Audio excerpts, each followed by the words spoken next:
Ciao a tutti, it's Aram, and as the obvious follow-up to the last video, today we are going to be talking about the cards that reverse fell off in that format, the cards that rose up. But before you do, remember to subscribe. For every person that subscribe, a Call of the Haunted is gonna get bounced by Playdis. So let's get into first Maxi, which it's kind of weird to say it rose up, but if you look at the lists from 2014, you see it was main decked at most at 2 off, and a lot of people didn't even side the third copy.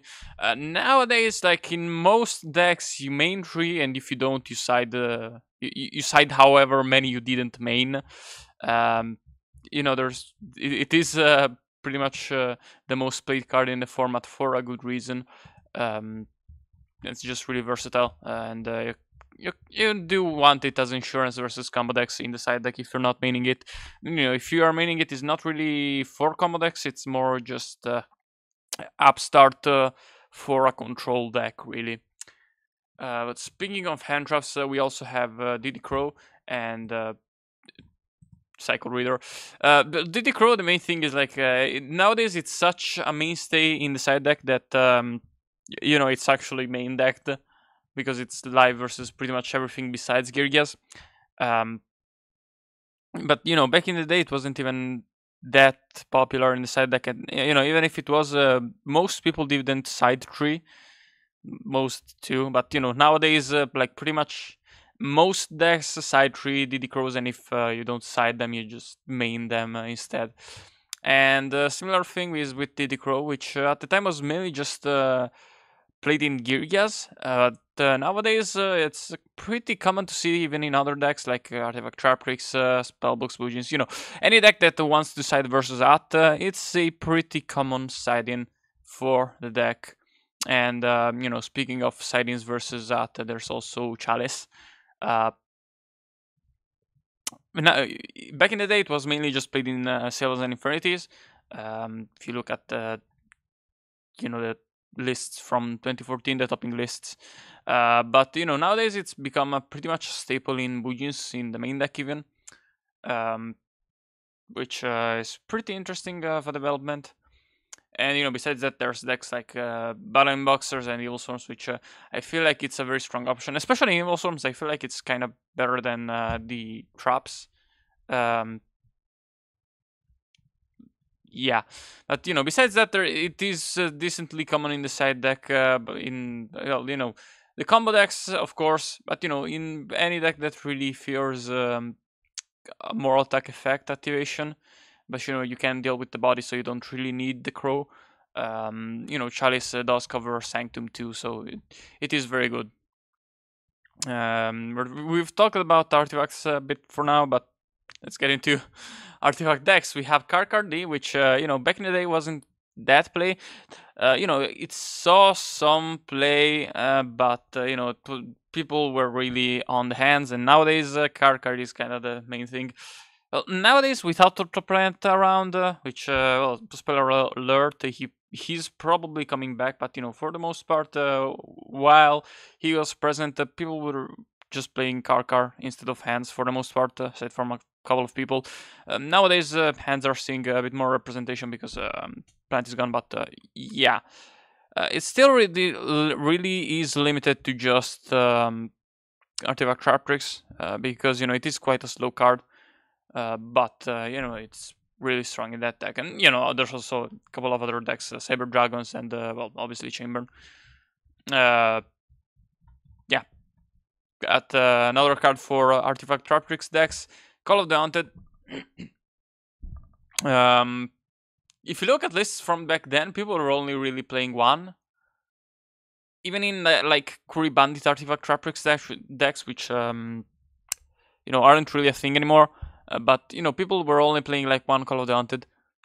Nowadays, yeah, you just play 3 in pretty much every cut deck. In Hat, people do play 2 still sometimes, but still 3 is pretty damn common. Yeah, Call of Duty really just freaking great card in artifact decks.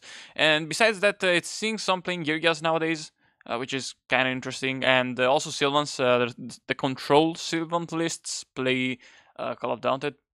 So yeah, I feel like this should have gone in the previous section with Chalice.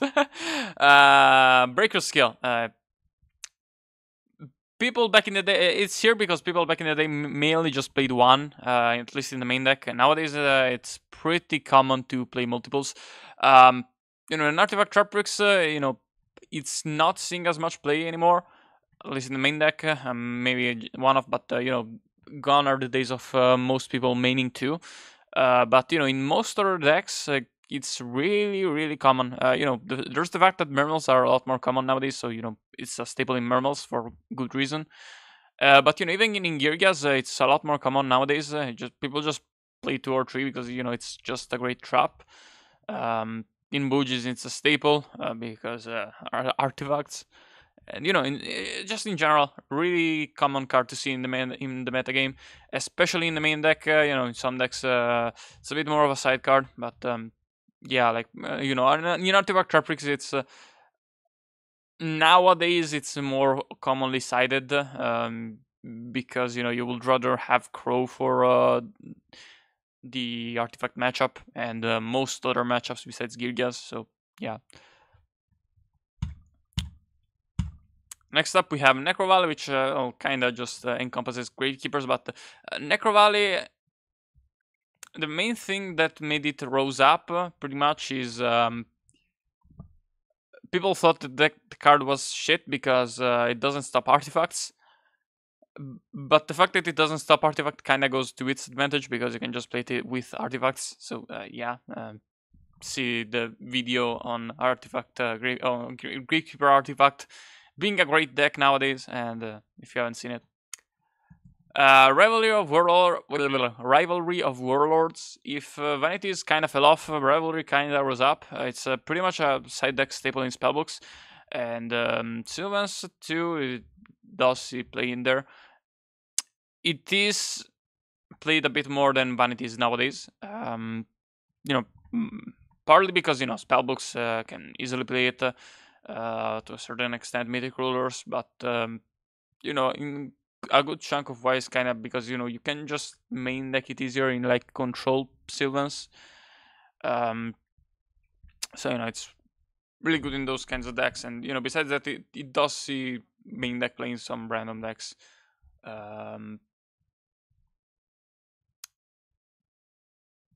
But speaking of Sylvans, we have Archfiend's Oath, which is it's kind of something that didn't really see any play in 2014, as far as I know. But nowadays it's not a staple in Sylvans. But if you want to go with a more combo route in Sylvans, then Archfiend's Oath is pretty damn common. But we have another Floodgate in DNA Surgery, which mainly rose up because Bujis and spellbooks are pretty good, and you need answers to them, and so any deck that's scared of those decks, you can just side DNA Surgery and kind of win if you draw it. So yeah. Then we have number 30, Acid Golem of Destruction, which back in the day, Girgas, if they played a 4th rank 3, it was Temtempo. Nowadays, it's Acid Golem. It's bigger, it's better, it's faster, it lets you kill people. It's pretty good. It goes under skill drain. But then we have to round off the video. We have the anti-Floodgate cards. Now, Malevolent Catastrophe didn't exactly rise up because it saw play in 2014 too. But Twister and Dust Tornado, not as much. Especially Twister, really didn't see play until like 2022. In decks like Mermals and Bujins, you really need to play not just 3 MSTs, but some more cards to out Floodgates. And these cards are pretty good at that. Even decks like Mythic Rulers, apparently even Infirmities start siding Twister.